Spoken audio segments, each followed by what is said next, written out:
Next will talk about cortisol aka glucocorticoids. ठीक है। अच्छा, अब हमें पता है कि हम ड्रग्स को अक्सर क्लासिफाई कर देते हैं on the basis of their duration, कि वो कितनी देर तक एक्ट कर रहे हैं। तो कुछ हमारे पास शॉर्ट एक्टिंग होते हैं जो कि शॉर्ट ड्यूरेशन तक काम करेंगे, कुछ इंटरमीडिएट होते हैं और कुछ लॉन्ग एक्टिंग होते हैं जो कि काफ़ी हद तक काफ़ी ड्यूरेशन तक काम करते हैं। ठीक है, तो हम इसके कुछ कुछ ड्रग याद कर लेंगे। शॉर्ट एक्टिंग में आप याद कर लें कॉर्टिसोल, प्रेडनिसोन, इंटरमीडिएट में पैरामीथाजोन और लॉन्ग एक्टिंग में यू हैव डेक्सामेथाजोन। ठीक है, तो आप कुछ ड्रग्स का नेम याद कर लें। अगर मैं बात, ये सब ग्लूकोकोर्टिकॉइड्स के एगोनिस्ट थे, और एंटागोनिस्ट आपको बस एक ही याद रखना है, विच इज़ माइफेप्रिस्टोन या फिर। ठीक है। अच्छा, अगर हम याद करें, जब मैंने वो पढ़ाए थे प्रोजेस्टेरोन के एंटागोनिस्ट पढ़ाए थे, तब भी मैंने कहा था कि माइफेप्रिस्टोन ही उसके एंटागोनिस्ट होते हैं। यस, तो माइफेस्टोन है वो ना सिर्फ प्रोजेस्टेरोन का बल्कि ग्लूकोकोर्टिकॉइड का भी एंटागोनिस्ट है, and this is the reason यहाँ पे लिखा हुआ है कि एंटागोनिस्ट है, but it is used in medical abortion, क्योंकि वहाँ पे हमारे पास प्रोजेस्टेरोन का काम था प्रेगनेंसी को मेंटेन करना, और ये वहाँ पे वर्क कर रहा था एज एंटाई प्रोजेस्टेरोन और एंटाई प्रोजेस्टेंट, तो इसलिए हमने इसको मेडिकल अबॉर्शन में यूज़ किया। सिमिलरली ग्लूकोकोर्टिकॉइड का एंटागोनिस्ट है जो हम इसको कुशिंग सिंड्रोम में यूज़ कर सकते हैं, ताकि हम जो ग्लूकोज के लेवल है उसको मेंटेन करें, क्योंकि ग्लूकोकोर्टिकॉइड्स का नाम ही यही है कि वो ब्लड ग्लूकोज को इंक्रीज कर देते हैं। तो हमें उसको मेंटेन करने के लिए, उसको कम करने के लिए उसके एंटागोनिस्ट देने हैं, जो कि हमारे पास है माइफेप्रिस्टोन। अब अगर हम बात करें मैकेनिज्म ऑफ एक्शन की, कि एक जो ग्लूकोकोर्टिकॉइड है वो क्या करता है सेल के अंदर, उसका क्या सिनेरियो होता है पूरा, तो पहले पिक्चर देखते हैं और फिर हम इसको रीड देंगे। ठीक है। अच्छा, अभी हमारे पास ये जो एस लिखा हुआ है, this is your steroid, your glucocorticoid. ठीक है। ये एंटर होता है, ये एंटर होता है, फिर ये एक साइटोसोलिक रिसेप्टर होता है जो कि सेल के अंदर प्रेजेंट है, साइटोसोल के अंदर प्रेजेंट है, उसे जाके बाइंड होगा। फिर ये जो कॉम्प्लेक्स बन गया है स्टीरॉइड का और रिसेप्टर जो कॉम्प्लेक्स बन गया है, ये जाता है न्यूक्लियस के पास और न्यूक्लियस के अंदर एंट्री ले लेता है। तो एस आर आपको दिख रहा है, this is the steroid receptor complex, ये डायमर की फॉर्म में जाता है। ठीक है।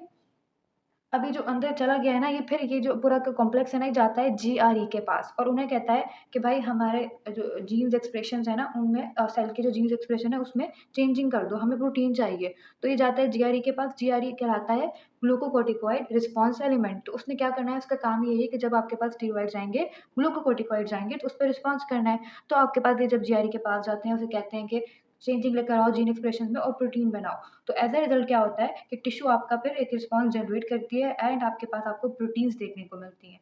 ठीक है। यही बात अगर मैं यहाँ पे एक्सप्लेन कर दूँ, तो आपके पास एक कॉर्टिकोस्टेरॉइड है जो कि सेल के अंदर जाके एक साइटोसोलर रिसेप्टर के साथ बाइंड कर रहा है, उसके बाद वो न्यूक्लियस के पास ट्रांसफर हो रहा है। अभी जो कॉम्प्लेक्स बन गया है, जाएगा किसके पास, जीआरई के पास, और वहाँ पे जीन एक्सप्रेशन की अल्टरेशन करेगा और कहेगा कि प्रोटीन बनाओ। एज अ रिजल्ट आपको टिश्यू स्पेसिफिक रिस्पॉन्स देखने को मिलेगा। ठीक है।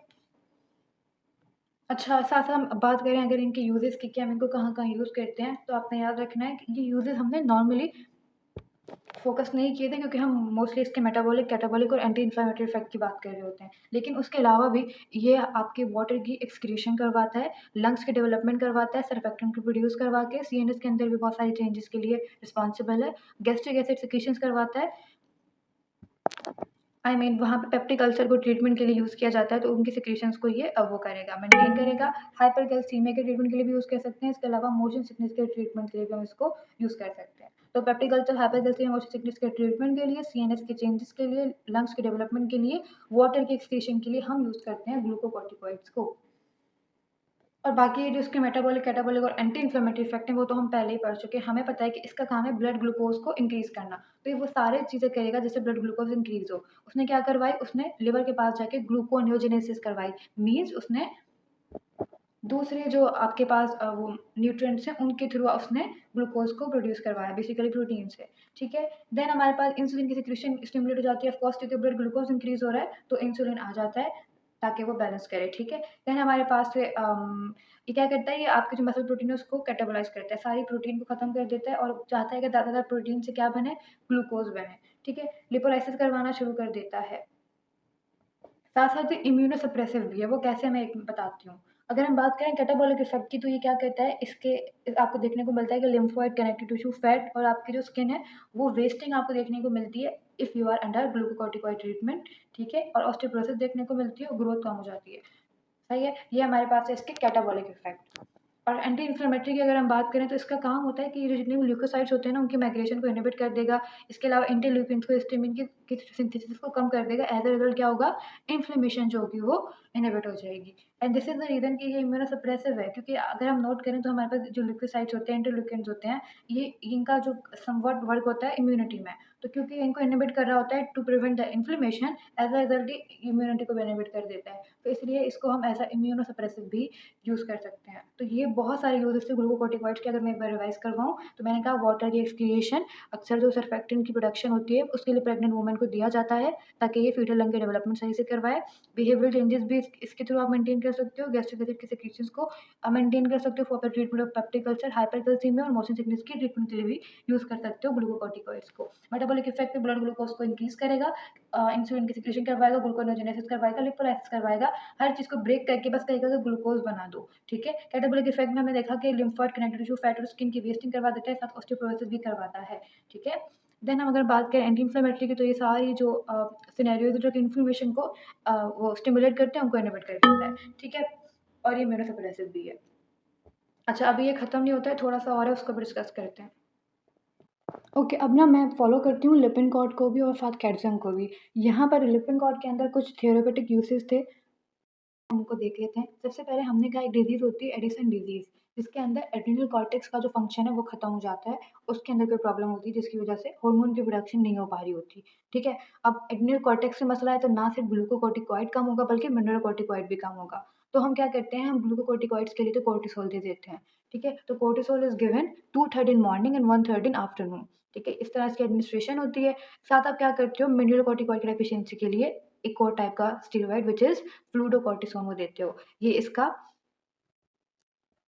जितना भी सारा फंक्शन है वो परफॉर्म करेगा, ठीक है? तो आपने कोर्टिसोल दे दिया फॉर ग्लूकोकोर्टिकॉइड और फ्लूडोकॉर्टिसोन दे दिया फॉर द मिनरलोकोर्टिकॉइड डेफिशिएंसी और ट्रीट कर दी अपनी एडिसन डिजीज़ को, ठीक है? अब हमारे पास सेकेंडरी और टर्शियरी एड्रेनोकॉर्टिकल इनसफिशिएंसी भी होती है, जिसके अंदर एड्रेनल कॉर्टेक्स में मसला नहीं होता, बल्कि हो सकता है कि या तो पिट्यूटरी में या फिर हाइपोथैलेमस में मसला होगा। तो उसके लिए भी आप यही कोर्टिसोल देते हो and hydrocortisone is the another name of cortisol, ठीक है? फिर अगर हम बात करें कि हम कुशिंग सिंड्रोम को डायग्नोस किस तरह करते हैं, तो याद रखना है कि हमने एक ड्रग पढ़ी थी ना डेक्सामेथासोन, जो कि लॉन्ग एक्टिंग थी। तो ये आपका जो कॉर्टिसोल है उसको सप्रेस कर देती है इन नॉर्मल, लेकिन कुशिंग सिंड्रोम में नहीं करती। तो ये जो आप बाहर से डेक्सामेथासोन देते हो ना, ये क्या करती है, अंदर जो एक इंडिविजुअल के अंदर कॉर्टिसोल का रिलीज़ होता है ना, उसको ये सप्रेस कर देती है, ठीक है? ये भी करना ज़रूरी होता है, उसकी रीज़न ये होती है कि एक तो हम बाहर से भी वही चीज़ दे रहे हैं और अंदर भी वो चीज़ प्रोड्यूस हो रही है, तो हो सकता है कि लेवल जो हैं वो ख़राब हो जाएँ। तो इसलिए हमें एक स्पेसिफ़िक अमाउंट में जब कोई भी हार्मोन या फिर उसकी सिंथेटिक फ़ॉर्म देनी है, तो ये क्या करती है, नॉर्मली तो ये सिंथेटिक जो आपके पास जो कोर्टिसोल रिलीज़ हो रहा होता है बॉडी के अंदर, उसको सप्रेस कर देती है। मगर ये ऐसा नहीं कर पाती कुशिंग सिंड्रोम में। तो इसलिए हम इस बेस पे कुशिंग सिंड्रोम को डायग्नोज़ कर लेते हैं। सिमिलरली एक और आपके पास एक डिज़ीज़ है व्हिच इज़ कंजेनाइटल एड्रेनल हाइपरप्लेज़िया। नाम से पता चल रहा है एड्रेनल ग्लैंड का हाइपरप्लेज़िया है और कंजेनाइटल इश्यू है, ठीक है? इसके लिए भी आप कॉर्टिकोस्टेरॉइड दे सकते हो। अब जब बाहर से आप कॉर्टिकोस्टेरॉइड्स दोगे तो वो जाके हाइपोथैलेमस में सीआरएच को इनहिबिट कर देगी और पिट्यूटरी में एसीटीएच को इनहिबिट कर देगी कि और मत आओ, हमारे पास ऑलरेडी नीचे स्टेरॉइड्स प्रेजेंट हैं। तो इसलिए ये कॉर्टिकोस्टेरॉइड आप इनहिबिट कर देंगे सीआरएच को और एसीटीएच को। एज अ रिजल्ट आपके जो एड्रिनल कॉर्टेक्स के अंदर जो एंड्रोजन प्रोडक्शन हो रही है, क्योंकि यहाँ पे हाइपरप्लेजिया हो रहा है, सेल ज़्यादा बढ़ गए हैं, तो प्रोडक्शन में ज़्यादा हो रही होगी। इसको इनहिबिट करने के लिए हमने क्या करा, बाहर से स्टेरॉइड्स दिए ताकि उन्होंने ऊपर से आने वाले सिग्नल्स को इनहिबिट कर दिया। एज अ रिजल्ट जो एड्रिनल कॉर्टेक्स के एंड्रोजन्स हैं अब वो नहीं बनेंगे और कॉम्प्लिकेशंस नहीं होंगी।